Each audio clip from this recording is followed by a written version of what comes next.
Nissar NASA ISRO synthetic aperture radar. ఇది ఇస్రో అంటే Indian space agency ISRO, American space agency NASA వీళ్ళిద్దరూ జాయింట్గా తయారు చేశారనమాట. దీన్ని జూలై 30వ తారీఖున ఈ నెల 30వ తారీఖున లాంచ్ చేస్తున్నారు. ఇది ఎర్త్ అబ్జర్వేషన్ శాటిలైట్ మిషన్. దీనికి సంబంధించి ఎర్త్ని మ్యాపింగ్ చేయడం అంటే ఎర్త్ సర్ఫేస్ మ్యాపింగ్ చేయడం, పూర్తిగా ఎర్త్ ఎకోసిస్టమ్స్ కానీ ఎర్త్ ఎకోసిస్టమ్స్లో వచ్చే చేంజెస్ కానీ అదేవిధంగా సీ లెవెల్ రైజ్ కానీ గ్రౌండ్ వాటర్ సంబంధించి కానీ చాలా డీటెయిల్స్ ఈ నిస్సార్ వల్ల తెలుస్తాయి అన్నమాట.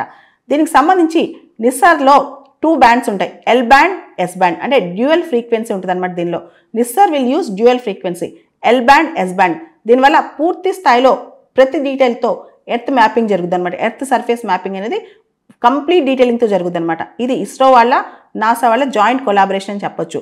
ఇది dual frequency synthetic aperture radar. దీనిలో L band, S band frequencies ఉంటాయన్నమాట. దీనివల్ల ఎర్త్ సర్ఫేస్ ఇమేజెస్ అనేవి పూర్తి స్థాయిలో డీటెయిలింగ్ తీస్తారు. ఈ శాటిలైట్ మొత్తం ఎర్త్ని కంప్లీట్గా ఎవ్రీ 12 డేస్కి మ్యాపింగ్ చేస్తూ ఉంటుంది. దీనివల్ల ఎర్త్ డైనమిక్స్లో ఎర్త్ సర్ఫేస్లో ఎలాంటి చేంజెస్ వస్తాయో పూర్తి స్థాయిలో అర్థమవుద్ది అనమాట. దాంతోపాటు ఎర్త్ చేంజింగ్ ఎకోసిస్టమ్స్, ఈ భూమి మీద ఎలాంటి ఈకోసిస్టమ్స్ మారుతూ ఉంటాయి, దానికి సంబంధించి ఐస్ మాసెస్, బయోమాస్, రకరకాల పారామీటర్స్, న్యాచురల్ హజార్డ్ సంబంధించిన అంశాలు కూడా దీనిలో మనకు తెలుస్తుంటాయి. దాంతోపాటు డిజాస్టర్స్ని ఎలా మేనేజ్ చేయాలి, క్లైమేట్ చేంజ్, వాతావరణ మార్పు, విపత్తు నిర్వహణ, ఇవన్నీ కూడా ఈ శాటిలైట్స్ వల్ల మనకి చాలా ఇన్ఫర్మేషన్తో మనం చాలా జాగ్రత్తగా మేనేజ్ చేసుకోవచ్చు అనమాట. నిస్సార్కి సంబంధించి నాసా ఇస్రో కొలాబరేషన్ 2014లోనే మొదలైంది. అసలు ఈ సింథటిక్ అపర్చర్ రాడార్ అంటే మామూలు రాడార్స్లో ప్లెయిన్ ఇమేజెస్ పిక్చర్స్ వస్తుంటాయి. సింథటిక్ అపర్చర్ రాడార్లో 2D 3D స్టైల్లో images pictures, high resolution pictures వస్తాయి అన్నమాట. ఈ సింథటిక్ అపర్చర్ రాడార్స్ శాటిలైట్స్ పైనుంచి కానీ ఏదైనా మూవింగ్ ఆబ్జెక్ట్ పైనుంచి కానీ దీన్ని మనం పంపించి ఫొటోస్ తీసుకోవచ్చు. ఈ L band, S band 2 frequencies ఉంటాయని చెప్పా కదా. ఎల్ బ్యాండ్ ఏమో నాసా వాళ్ళు ప్రొవైడ్ చేస్తున్నారు, ఎస్ బ్యాండ్ ఏమో ఇస్రో వాళ్ళు ప్రొవైడ్ చేస్తున్నారు. ఎల్ బ్యాండ్ సంబంధించి నాసా వాళ్ళు వాళ్ళ GPS, high capacity solid state recorder, ఒక సాలిడ్ స్టేట్ రికార్డర్ డేటాని స్టోర్ చేయడం కోసం, పేలోడ్ డేటాని స్టోర్ చేయడం కోసం ఇదంతా కూడా చేస్తున్నారనమాట. ఇస్రో వాళ్ళు ఎస్ బ్యాండ్ ప్రొవైడ్ చేస్తున్నారు. ఇది ఇస్రో వాళ్ళు ఎస్ బ్యాండ్ ప్రొవైడ్ చేయడమే కాకుండా GSLV లాంచ్ వెహికల్ ద్వారా దీన్ని లాంచ్ చేయబోతున్నారంట, geosynchronous satellite launch vehicle ద్వారా. సో ఓవరాల్గా ఈ శాటిలైట్ రాడార్ శాటిలైట్ నిస్సార్ ఒక బరువు 2800 కిలోగ్రామ్స్ ఉంటుందంట. సో దీంతో పాటు రకరకాల ఇన్స్ట్రుమెంట్స్, ఇది dual frequency imaging radar satellite. అంటే ఎల్ బ్యాండ్, ఎస్ బ్యాండ్ 2 ఉంటాయి కాబట్టి దీన్ని dual frequency imaging radar satellite అంటారు. సో దీనిలో 39 ఫూట్ స్టేషనరీ యాంటీనా రిఫ్లెక్టర్ ఉంటుందంట. 39 అడుగుల స్టేషనరీ యాంటీనా రిఫ్లెక్టర్ ఉంటుంది. ఆ రిఫ్లెక్టర్ మొత్తం గోల్డ్ ప్లేటెడ్ వైర్ మెస్తో ఉంటుందంట. దీంతో రాడార్ సిగ్నల్స్ ఈజీగా క్యాచ్ చేయడానికి.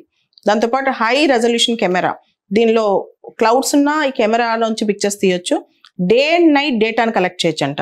ఈ వెదర్ కండిషన్స్, ఎటువంటి వెదర్ కండిషన్స్ ఉన్నా డే అయినా నైట్ అయినా ఈ నిస్సార్ రాడార్ శాటిలైట్ అనేది 3 years పాటు తన పనితీరు ఉండొచ్చని అంచనా వేస్తున్నారు. మన ఎస్ బ్యాండ్ అయితే 5 years పాటు వర్క్ చేస్తుందంట. మినిమం అయితే 3 years వర్క్ చేస్తాను అంటున్నారు అనమాట. దీనివల్ల బెనిఫిట్స్ ఏంటి, NISAR NASA ISRO synthetic aperture radar వల్ల బెనిఫిట్స్ ఏంటి? ఒకటి, ఎర్త్ సైన్సెస్ సంబంధించిన డేటా చాలా వరకు వస్తుంది. అంటే న్యాచురల్ హజార్డ్స్ కానీ, ఎర్త్ సర్ఫేస్, ఈ భూభాగం మీద సర్ఫేస్ స్టడీస్ కానీ, ఎకోసిస్టమ్ డిస్టర్బెన్సెస్ కానీ, ఎర్త్ క్వేక్ ప్రిడిక్షన్, మన టర్కీలో పెద్ద ఎర్త్ క్వేక్ వచ్చింది, అలాంటివి మన దేశంలో వస్తే మన ప్రిడిక్షన్స్ కానీ ఇవన్నీ కూడా చేసుకోవచ్చు అనమాట. తర్వాత డిజాస్టర్ మేనేజ్మెంట్, విపత్తు నిర్వహణ, ముఖ్యంగా న్యాచురల్ డిజాస్టర్స్ వచ్చినప్పుడు, వాల్కనో ఎరప్షన్స్ వచ్చినప్పుడు, సునామీస్ వచ్చినప్పుడు, ఎర్త్ క్వేక్స్ వచ్చినప్పుడు, కోస్టల్ ఎరోజన్స్ వచ్చినప్పుడు ఫాస్ట్గా మనం రెస్పాండ్ అవ్వచ్చు. దీనివల్ల మనకు డేటా వస్తాయి. తర్వాత వ్యవసాయ రంగంలో, అగ్రికల్చర్లో కూడా ఇది చాలా ఇంపార్టెంట్. క్రాప్ గ్రోత్ సంబంధించి, సాయిల్ మాయిశ్చర్కి సంబంధించి, ల్యాండ్ యూజ్కి సంబంధించి చాలా డేటా మనం త్వరితగతిగా వస్తుంది అనమాట. తర్వాత ఇన్ఫ్రాస్ట్రక్చర్ మానిటరింగ్, నిస్సార్ ద్వారా ఇన్ఫ్రాస్ట్రక్చర్ మానిటరింగ్ కూడా చేయొచ్చు అనమాట. ఆయిల్ స్పిల్స్, ఎక్కడైనా సముద్రంలో ఆయిల్ స్పిల్స్ పడిపోయినా, అంటే ఏదైనా సముద్రంలో వచ్చే నౌకల్లో ఆయిల్ స్పిల్ అయిపోయినా, తర్వాత అర్బనైజేషన్, పట్టణీకరణ సంబంధించిన డేటా, ఫారెస్టేషన్, డిఫారెస్టేషన్ సంబంధించిన డేటా, ఇవన్నీ కూడా నిస్సార్ ద్వారా మనం సేకరించవచ్చు. తర్వాత క్లైమేట్ చేంజ్, వాతావరణ మార్పు సంబంధించి, గ్లేషియర్స్ మెల్ట్ అయిపోతున్నా, సీ లెవెల్లో రైజ్ అవుతున్నా సరే, అండ్ కార్బన్ స్టోరేజ్ సంబంధించిన డేటా, ఇట్లా చాలా డేటా ఈ రాడార్ ద్వారా మనం పసిగట్టవచ్చు అనమాట.